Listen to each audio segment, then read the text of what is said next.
And it looks like it's working. Well, hey guys, welcome back to another Mending Naturally Autism Education Network program. And I'm Dr. Jerry Cartsinell, a board certified pediatrician. And I've come to the conclusion after over 20 years of taking care of children on the autism spectrum that there are no treatments for autism. Now, most of you know exactly what I'm alluding to there, right? Of course you do. Uh, I did a nice web search on autism treatments these past few days in preparation for this, and I liked some of them. I mean, there was one facility in the East Coast that was actually a residential setting that would shock autistic patients who had self-injurious behaviors or antisocial behaviors or aggressive behaviors, and they wired them with a remote shock, and they were getting shocked. And if you don't believe me, you can Google that, and it's like, oh my gosh, they were actually shocking patients to shock them out of their behaviors. Well, you know, when you look again, you'll see quickly the FDA approval for treating autism with Abilify and Risperdal. Well, actually, if you look a little closer, it's not an autism treatment, it's a treatment of irritable behaviors or aggressive behaviors, but it's not a treatment for autism.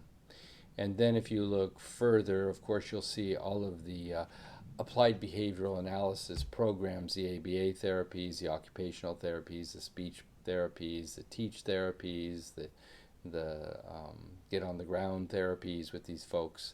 And if you've been involved with them for your children, you'll find that they're somewhat helpful, but they're not really curing your child. But they are helpful in some kids, and some kids it's painfully slow. I remember doing speech therapy for my son, and it's like we were spending a ton of money on speech therapy and we weren't getting any speech. We weren't even getting any words. But after every session, boy, that was a good session. And I'm like, what did we do?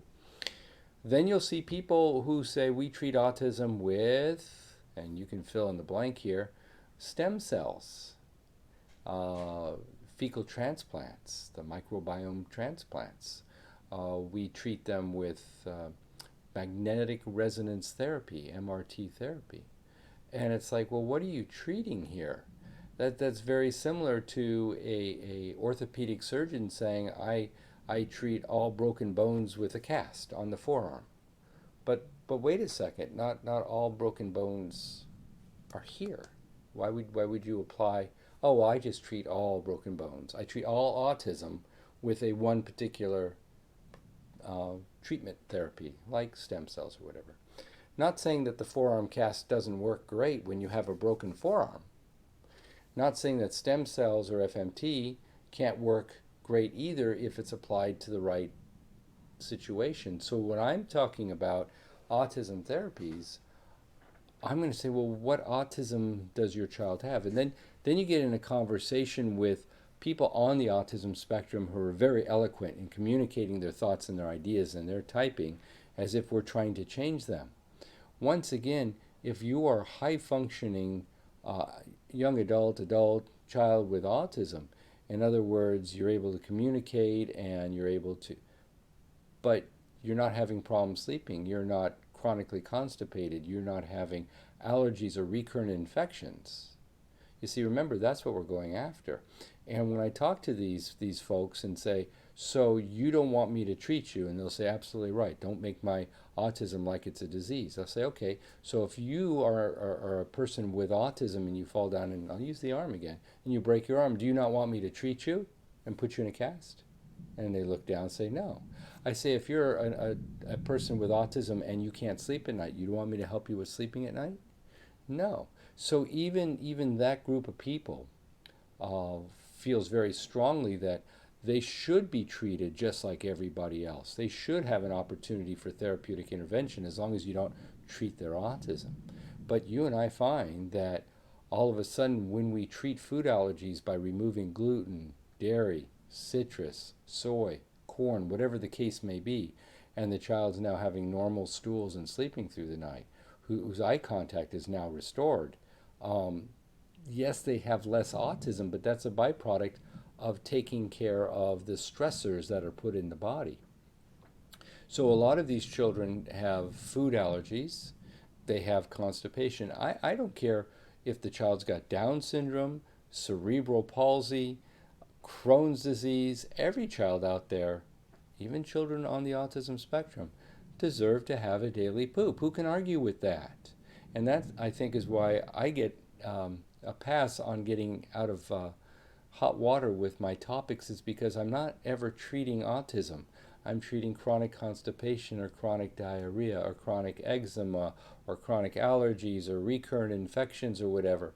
And if the autism improves, ooh, sorry, didn't mean to, wink, wink.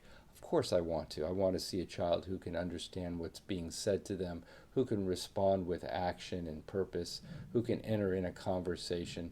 Golly, just telling us what they want. I remember with my son, it's like he would get so upset because he couldn't communicate what he wanted, and I'd open up the refrigerator and hold him in my arm and just say, what is it? And sometimes I don't even know if he knew what he wanted. He knew he wanted something, but he didn't know what he wanted, and I was just guessing it was something from the fridge or a toy or whatever.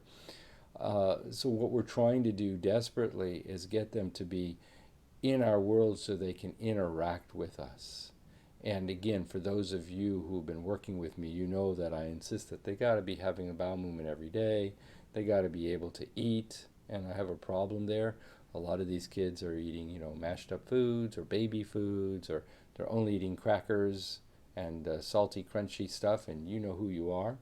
Talking to you, that's right. These kids are really, really tough, and they're not going to grow well on just salty, crunchy, processed foods. I mean, there are no vitamins in there, so they're vitamin mineral malnourished. But again, using that same analogy, what if I have a child who has autism, but they eat everything? They eat fruits, they eat vegetables, they eat proteins, they eat chicken, they eat beef, they eat eggs, they eat soups, they eat everything. Well, that's a child that I don't need to treat all my children with this product, with autism, which has multiple vitamins and minerals and oils. Wait a second, this child's doing all that. We're doing great there, so why would we even think about treating autism with these set of supplements? The child doesn't need those supplements. I have supplements for moving the bowels, and some of these kids can be quite perplexing to get them to move their bowels. Sometimes I have to get GI involved and say, what in tarnations is going on, because everything that I'm using isn't working. But then you take that child who's got chronic constipation, chronic food allergies, who hasn't been treated with anything, and you send him down south to do a stem cell transplant for $14,000. Of course it's not going to work well. You haven't taken care of everything. And that's why the stem cell transplant docs like when my kids go down and get that, because they have better results with it, because the child's already been vitaminized, mineralized, oilized. The stools have been taken care of, the yeast has been taken care of, the bacteria has been taken care of, and all these different things. So again, when I look at children, I don't look at the autism, and I just had this conversation with somebody else. Okay, they come to my clinic with that diagnosis, but I'm going to look very, very deeply to find out what areas of their health are impacting their behaviors, impacting their abnormal responses to everyday stimuli, so that they can be more typical. And then I get in a fight with, why are you trying to make them more typical? They have special needs. Okay, forget the typical part. I misspoke. I just want them to not have problems with their bowels. I want to figure out what their food allergies are. If they're allergic to peanuts, I'm going to take them off of peanuts. Who can argue with me about that? If they're allergic to strawberries, don't eat strawberries. But we have to do some kind of examination. We have to do some kind of laboratory work to pinpoint where these problems are. And by the time they've come to me from other facilities, rarely have they ever had any laboratory work done, or x-rays done, or an MRI done, or they've done just a few basics, like they've done just the basic blood test you do on a 1-year-old, and they did an EEG and an MRI of the brain because they had the neurology see them and diagnose them instead of, say, a developmental pediatrician. And those are normal, and they leave there with the admonition to come and see them back in 6 months to a year and get a lot of ABA therapy. Meanwhile, the stomach looks like it's pregnant. okay? It's got so much stool. Can you imagine how much stool you must have in your belly to deform it to the point where you look pregnant? Anyway, that's what I am seeing. The FMT clinics, the people who are doing the fecal microbiome transplants south of the border down in Mexico, last I heard they have a 4 or 5 month, 6 month waiting period, and they charge $12,000 to $14,000 to stick poop into your kid. Wow, they're making a lot of bank there. Now you're not hearing tens of thousands of people who are getting fecal transplants and saying their kids are now cured from autism. Parents so desperately want to have something positive report for their $14,000 investment, whether it be stem cells. So they've got a few more words, they've got better eye contact, they're less stimmy, they're sleeping better. I agree, and those are all good. But for 14 grand?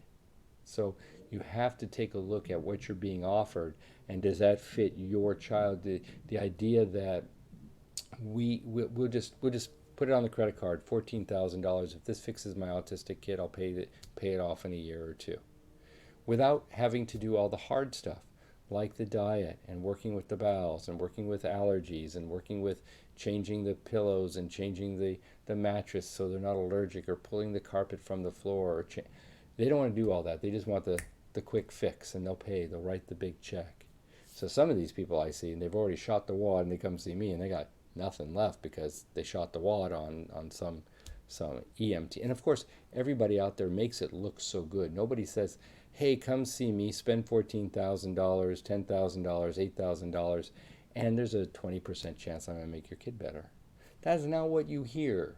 So be very, very wise on how you select protocols to help your child. So one of the things that I say is a red flag, if you will, is this treats autism. This treats autism. And again, if you've been working with me, if you've been watching my videos, you know exactly what I mean by that.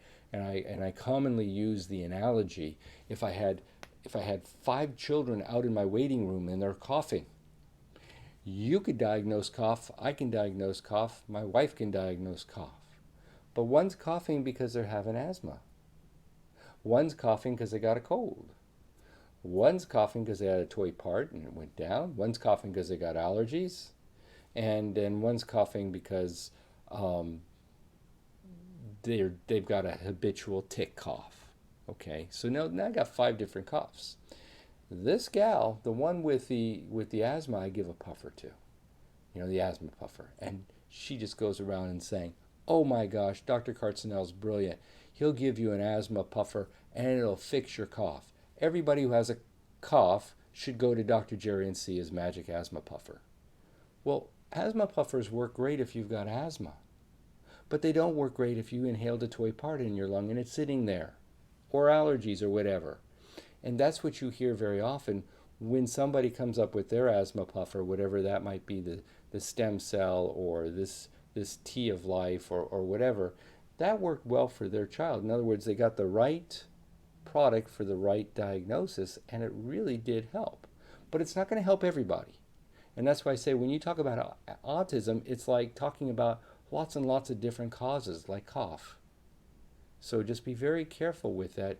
And I'd be very interested to say, when I do hear that, when I do hear a treatment is very effective for autism, okay, I'll go into that and say that's very true. What did those children have so that when I see that kind of child come in other words, every time I have a child who comes in with asthma, I'm going to treat with a puffer. Every time a child who comes in with autism with this set of things, do I have something new that I can apply there? Because it's going to work for him, and the child's going to become a rock star really quickly. If I try the other things, it's not going to work, and the parents are going to get frustrated with me. So that's what we're talking about when we say be very wary of autism treatments, because your child, and you probably know other children on the autism spectrum, your child is going to be totally different than the next child, yet they both have the same diagnosis. Where if I have a child with a right ear infection, and I see 6 children with right ear infections, you know, when I look in there, they're going to be remarkably similar. And when I treat them, their clinical response is going to be amazing.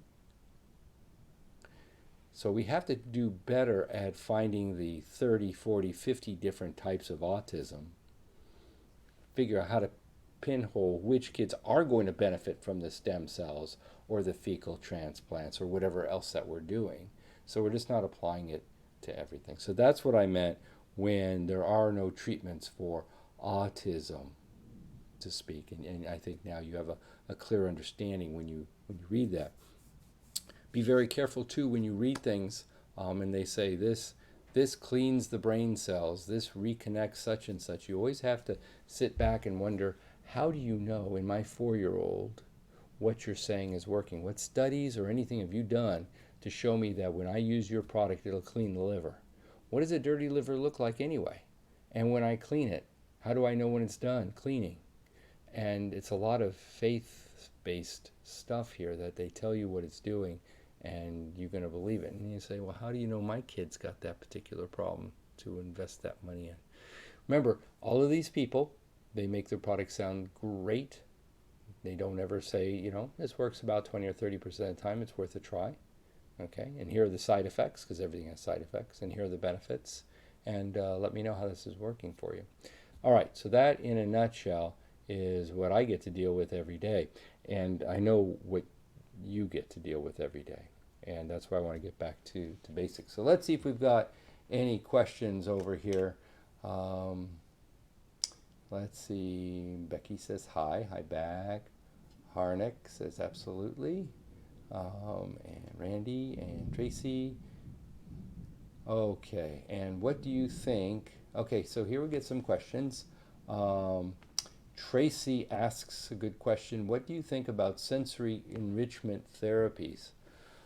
The grouping of sensory enrichment therapies, anytime you stimulate the children and you encourage them to make new brain connections, we call that synapses, whether it be motor memory or the sensory stimulation with aromatherapy, anytime you stimulate the brain, whether it be in Parkinson's or Alzheimer's, anytime you have an opportunity to learn, that's always positive.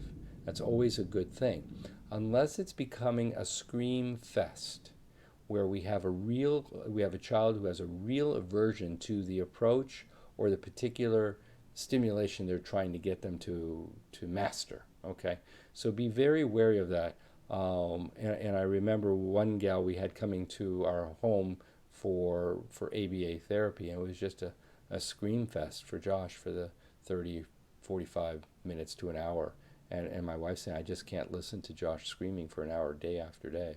So we fired her little hiney, and she had her master's in ABA and a brand new Mazda Miata and great looking, clothes and everything. It's like we were paying for that.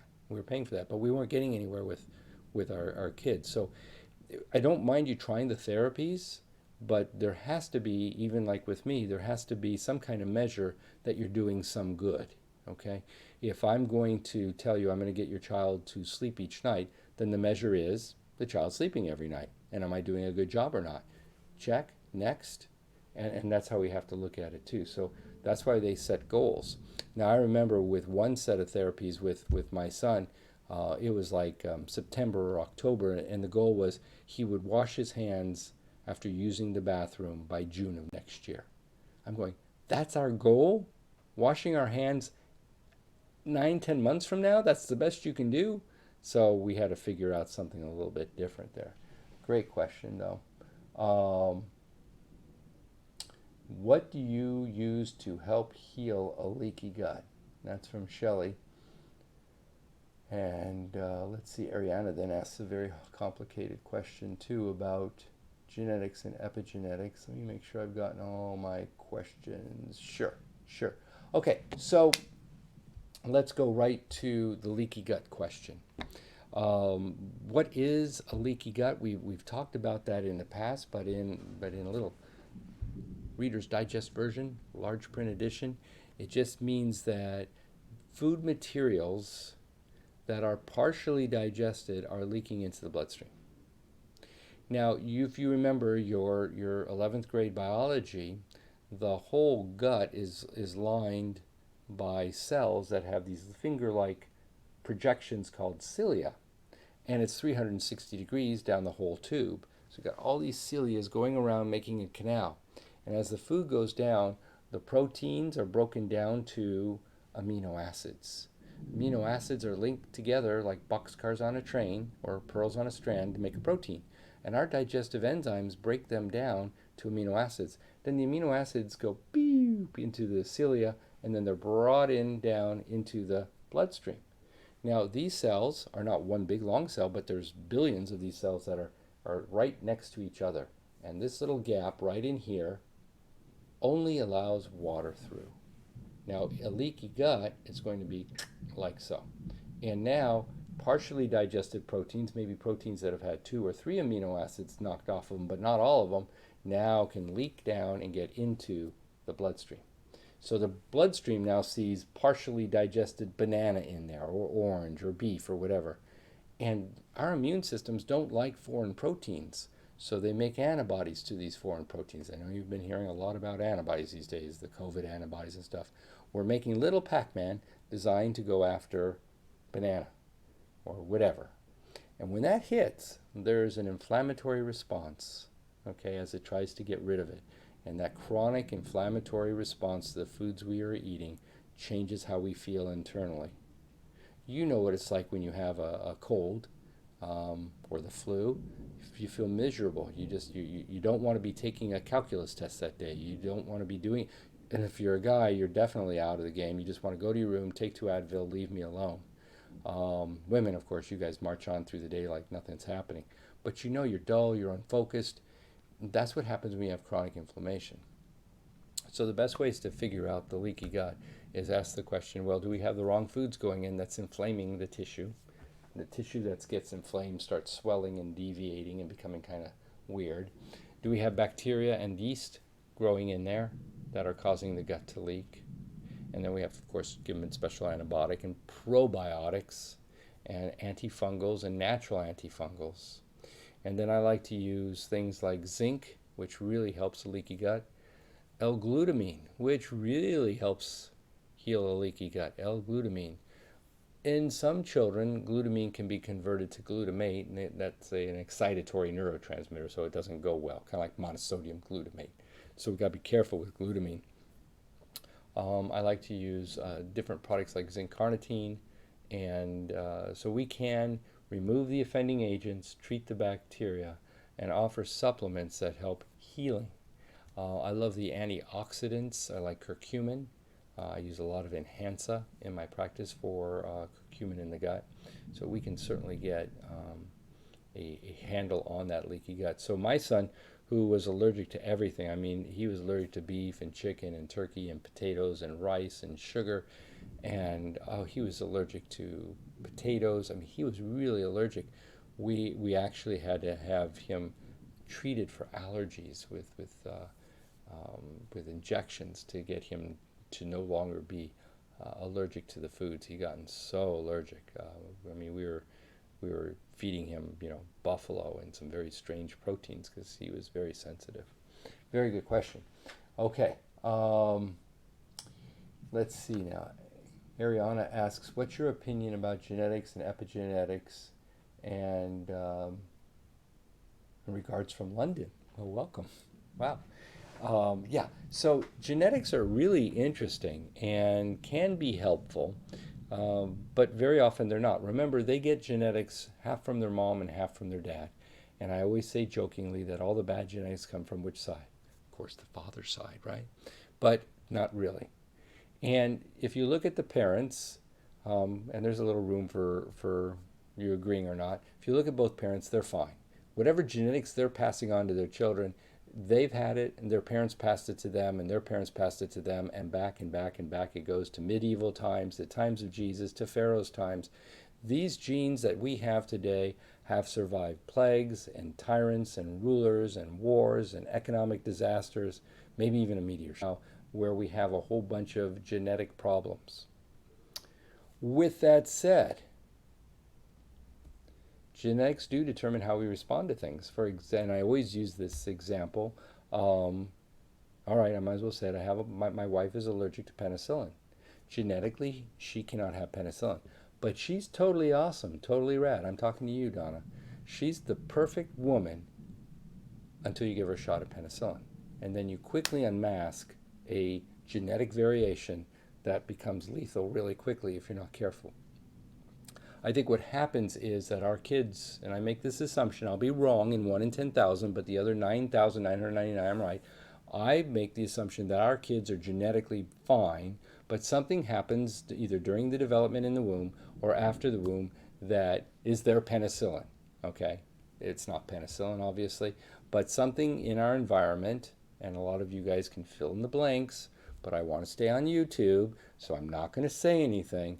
But something comes along that unmasks their genetics, as if they got hammered with a penicillin shot, and we develop that 12-month to 18-month. Of course, there's variation. Some kids it's 4 months, and some kids it's a little bit later, where all of a sudden they lose eye contact and they stop playing with games.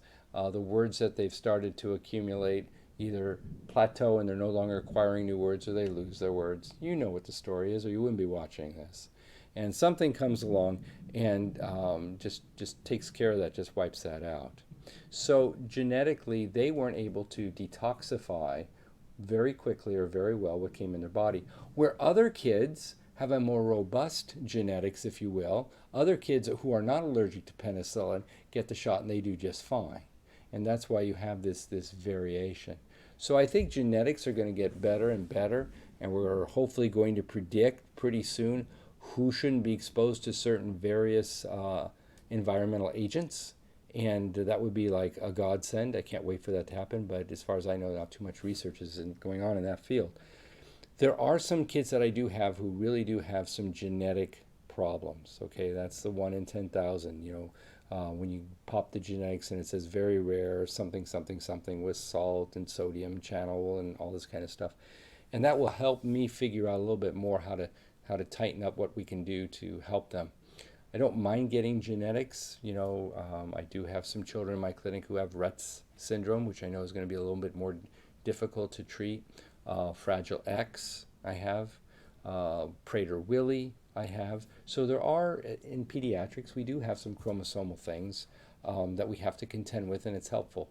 But by and large, for the most part, the children that I see are beautiful. They're perfect. Their eyes, the distance between their eyes and the eyebrows, the distance between here and here, the ears not being low, the digits not being short. I mean, all the things that you would associate with some kind of genetic anomaly. By and large, for the most part, worldwide, these kids are absolutely gorgeous. And you probably know exactly what I'm talking about because you got one of those kids. Very rarely, I do have my Down syndrome kids too. But again, it doesn't matter to me. You're still going to come to me with whatever genetic issue you may have and still say, regardless, he's got, this particular genetic problem, I still want him to sleep the whole night. I still want him not to be self-injurious. I still don't want to have the aggression. I want to be able to go to a restaurant with my little guy or gal and be able to have a nice meal with them. And they can be, as I call my son sometimes, a goofball where all of a sudden, they're filled with so much joy, breaks into a Disney song or whatever. It's fine. It's fine. So I'm good with that. I think I'm excited to see it. I mean, if I can get genetics, I like to see what's there. But by and large, for the most part, I don't find it that helpful. The good news is genetics is becoming cheaper and cheaper. What used to be $20,000 and $30,000 panels are now $2,000 panels or $900 panels. So it's the actual work that we can get is becoming a lot more affordable. Very good question. All right, let's see. And Hazheen asks, Dear Doctor, what type of tests are you recommending to find the root cause, and how can we find the right protocol? Great question. I start first with the history before I can go to the labs, because again, there's not just a group of tests. Here is Dr. Jerry's protocol for testing. We start with the history. And for example, if you have a child who's chronically constipated, has been exposed to a lot of antibiotics because they've had recurrent ear infections, the stools are foul, the stools are yellow, the stools are green, of course I'm going to start with a stool test. Okay. If you have a child who had a regressive pattern, was speaking great, had eye contact, was pointing, playing peekaboo, but now at 14 months we lost all of that, then I'm going to be looking at different sets of tests. I'm going to be looking more at folinic acid levels, B12, folate, antibody receptor testing. I mean, there's just so many different, as you know, tests out there. There's not just one test that's going to tell me what your child needs. I have children, because of their diet, say for example, with iron, you need a level of 60 on most scales in the US, a level of 60 on a scale of 30 to 350. And I'm looking for 60 on that scale. And they'll come in with an iron level of 6. I call it a ferritin, okay? So that's what I look for, 6. So I know that they're iron deficient. So I'm going to put them on iron. So if you ask me generally, what do I look for? And generally, I look for a blood count, metabolic profile, including liver function tests to see if those liver functions are elevated or not. I'm going to look at vitamin D. I'm going to look at their cholesterol level. Okay, you writing all this down? Good. I'm going to look at their iron level, ferritin. I'm going to look at their thyroid functions, especially if they're not growing well. Then if they have a real poor dietary history, I might get a B12 level, or I might get a folinic acid level, folate acid level. If I have a child who I'm suspecting mitochondrial disorders, they just don't have a lot of energy and they're weak, I'll get an ammonia level, a pyruvic acid level, a lactic acid level. Of course, you can't draw all that at one time because that's like 40 vials of blood and you'll turn your kid into a raisin. So that's why I say we have to do what's called targeted investigations based on what your child has, and then I can get an idea of where I need to go with my lab work. So in a kind of a brief statement, that's kind of what we do. It's not just, I wish I had a Dr. Jerry panel that I drew on everybody, because it'd be so extensive, because I can draw a lot of different things in lots of different areas. Alrighty. Let's see, is there anything else? I think I got all of your questions. If I don't have all of your questions, it's because they did not pop up here. And you can email us, and I'll be glad to get to them next time. And let's see if I've got any from last week. Okay, so getting some questions from last week. Annette asked about hand sanitizers to use on kids. I don't put anything on the hands that I wouldn't put in the mouth. Okay? Simple as that. These hands will absorb whatever you put on them, so be very careful with that. How many milligrams of vitamin C and vitamin A is sufficient? That's from Adrian. You have to be very careful with that because it depends on the age of the child, the size of the child. So what I would recommend, if you don't have a doctor working with you, to just follow the package recommendations for your child's age and weight. Okay. Alrighty, so I got two more here. Ariana asks about, can you give us an opinion about endocrine hormonal imbalances in autistic children? Yes, they have them. Next question? No. We have a problem here because now, remember we were just talking about lab work. I have children with what's called precocious puberty. I've had 5-year-olds who are developing pubic hair, 7-year-olds who are developing breasts, boys who testicles and penises are enlarging well before puberty, and they're hypersexual, and girls who become hypersexual before puberty. So we have lots of problems with hormones. So again, with my laboratory testing, as I was saying earlier, if I'm getting that history where a child is always playing with their privates and they're sexually aggressive, then those are children who I'm going to be looking more toward the hormones like testosterone and FSH and LH and prolactin levels to see if there's something going on in the brain, as well as looking at androstenedione. These are all the male hormones that even females make. They make male hormones too if that adrenal cascade isn't working well. Then there's the thyroid hormones. Then there's the cortisol hormones. There's no end of hormones for our kids. So based on the symptoms, then I can take a look at the hormones. Like, for example, I'm looking at one young lady now, and she's drinking like 80 ounces of fluid a day for a young girl. So I'm wondering if she's not making enough vasopressin hormone. Not something you would think about, but a hormone that tells your kidneys how much to concentrate and when to concentrate. If they can't concentrate, they just keep passing water. And if they keep passing water, you have to keep drinking because they keep passing water, and you keep drinking and they keep passing water. You have to tell the kidneys, put the brakes on that. Okay. So again, but there are a lot of hormone imbalances that I have to look at, but there's usually a history that goes along with that. We can talk about the endocrine system, and I have in the past. If you want to look at some old talks that I've given about the endocrine system, but we can't have a whole 2-hour session on endocrine system, the things that go wrong with it, and the way that we approach it to treat it. But a lot of you wouldn't be interested because that's not your child. There would be a few of you who would be, but I have spoken about it.